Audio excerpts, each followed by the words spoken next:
13 years after the original film became a permanent name in the horror genre's Hall of Fame, Orphan's first kill comes to battle for its predecessor's throne. The film got rave reviews as one of the best prequels to a thriller. We'll get into more details of that later, but first, let's get into 8 fun facts shared by the cast and crew after its release. We should warn you, there will be spoilers ahead, so please do continue with caution. With that out of the way, first off, Esther was actually modeled after child beauty pageants. The first bit of trivia was revealed by the writer himself. David Leslie Johnson McGoldrick shared that he'd always been deeply disturbed, or rather revulsed, by child beauty pageants. Come to think of it, we can understand his point of view. There's definitely something messed up with making children parade in front of an audience and judges. The inspiration is quite apparent in Esther, or should we say Lena's character, with her tendencies to dress and present herself like an adult. McGoldrick also shared 2 slightly creepy pictures of actual pageants in the tweet to really drive home his point. He'd imagine one of those little girls holding a knife and find himself extremely terrified. A child being a murderer is way more disturbing than any adult murderer, and that's why films like Orphan are always so much more unsettling to watch. Along with that, he shared a picture of the original script as well, which had notes about inspirations for Esther's character, and once you get to know them, everything will make sense. The Conjuring writer envisioned the psychopathic lead role to be a mixture of John Benet Ramsey, the child beauty queen who was a murderer at untimely age of 6, and Angelina Jolie. Can you see the similarities? Because we can, and Isabelle Fuhrman deserves all the kudos for bringing these ideas together so flawlessly. Following up with film inspirations, Rhonda Penmark is Esther's mother. While the beauty pageants serve as the visual inspiration for Esther's character, some iconic thrillers were used as a basis for the serial killer bit. A film about a 6-year-old serial killer couldn't be made without paying homage to the original bad seed,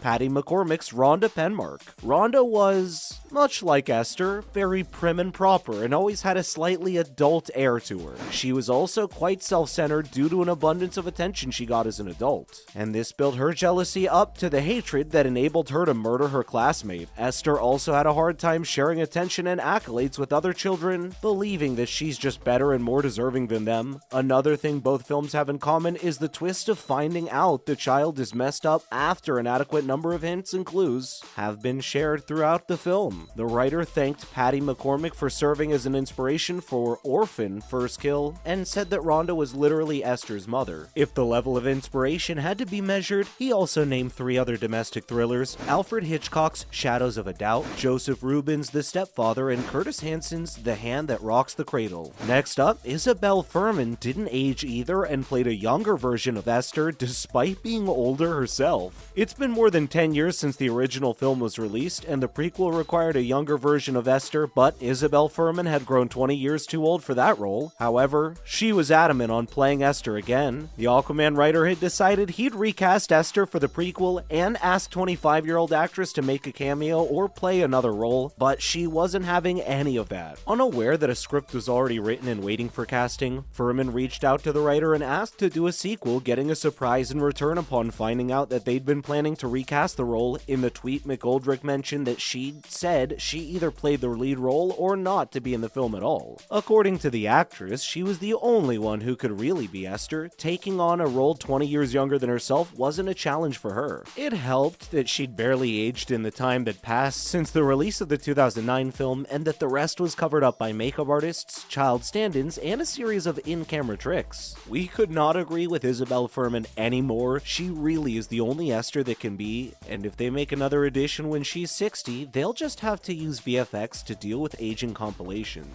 Moving on, could you imagine Orphan as a springtime film? There is a deep and unchangeable connection between horror thriller films, winters, and nighttime. That's why it came as a shock when the crew had initially intended for First Kill to be filmed during the springtime with pool parties and rowing sequences. However, somewhere along the way, the theme changed to wintertime in Winnipeg. The pool parties were altered to bonfires around a fire pit, and Esther's brother became a fencer instead of a rower. In retrospect, the change of seasons only helped to set the right mood for the film, and Gunner's talent as a fencer character played into the finale in a way rowing wouldn't have. But we're not going to share too much of that right now. In case you intend to see the film soon, a spoiler this massive would be pretty upsetting. Not to mention, Shirley Temple wasn't initially a part of the film either. In a clever connection to the 2009 film, the script included Lena watching Jerry Springer at the Estonian Institute, specifically a scene where his dialogue mirrors what she says to her new, adoptive father in the previous film. This would have been an Easter egg that showed the Esther we met in 2009 learning how to speak like Americans. In the final film, however, Jerry Springer was replaced by Shirley Temple to serve more or less the same purpose. Lena watches Hollywood's #1 box office draw in order to imitate the behavior of a perfect little American girl, which is central to the plot of the entire sequel and consequently the original film as well. While the Jerry Springer hint would have made a direct connection with her future, Shirley Temple has a similar effect by showing us the origins of the cunning psychopath. Let's learn more about the challenges Isabelle Fuhrman had a hand in. An early draft of the script had also noted Esther singing along to Shania Twain's "Man, I Feel Like a Woman" while it plays on the radio as she drives alone. However, in one of the multiple changes that came about her film began shooting, the song was never used. Instead, when they're filming the final scene, Isabelle Fuhrman was asked to choose some music and she chose Maniac from Flashdance. In a tweet, the actress shared that the song was surprisingly her own choice. She explained that she loved the song and thought it fit the mood perfectly well, so she'd picked it when they'd asked her what she wanted to hear during the scene. She had no idea that the song had been put into the final version of the film, which is why she was surprised when she actually saw it. What's more, Esther wasn't always a monster. Johnson McGoldrick shared a crucial writer's insight in a tweet where he mentioned that Lena wasn't always the devil incarnate we saw in the film. Rather, she'd become Esther fully in America and because of America. He called the Albrights' home a finishing school for the psychopath in Lena, who'd arrived in America a little rough around the edges. Under the guidance of Julia Stiles' Tracy Albright, she became a full-blown monster, a psychotic serial killer. The prequel truly mapped out the origins of the Esther in the 2009 film, and every little detail we see in First Kill sheds light on the development of her character as the unnerving child murderer we came to know and detest. Lastly, who's up for a threequel? Isabelle Fuhrman teased the possibility of another film's addition to the cult classic franchise, and we're hoping she's not just playing with our feelings, but now that the past and future has been dealt with, what more could the cast and crew bring to the possible threequel? Before you go, here's the details about the First Kill that we had promised. The prequel follows Lena as she attempts to escape from a psychiatric facility in Estonia by posing as Esther, the missing daughter of an American family. When she arrives in America, she begins to manipulate the family, which includes Father Alan, played by Rossif Sutherland, Mother Tricia, played by Julia Stiles, and son Gunnar, played by Matthew Finlan. Much like the 2009 film, she doesn't remain the sweet girl she seems to be for too long. As time goes by, strange occurrences and other odd behavior signal something deeply wrong with the young girl. With each of the family members being in danger and a detective closely evaluating her, she's turned into the anti-hero of sorts. If you haven't seen this terrific prequel to an iconic classic, you really should because it's gotten nothing but rave reviews. And that's a wrap for this video, my friends. Which fact surprised you the most? Let us know in the comments below. Don't forget to give this video a thumbs up and subscribe to our channel for more videos just like it. Thanks so much for watching. We'll see you in the next one.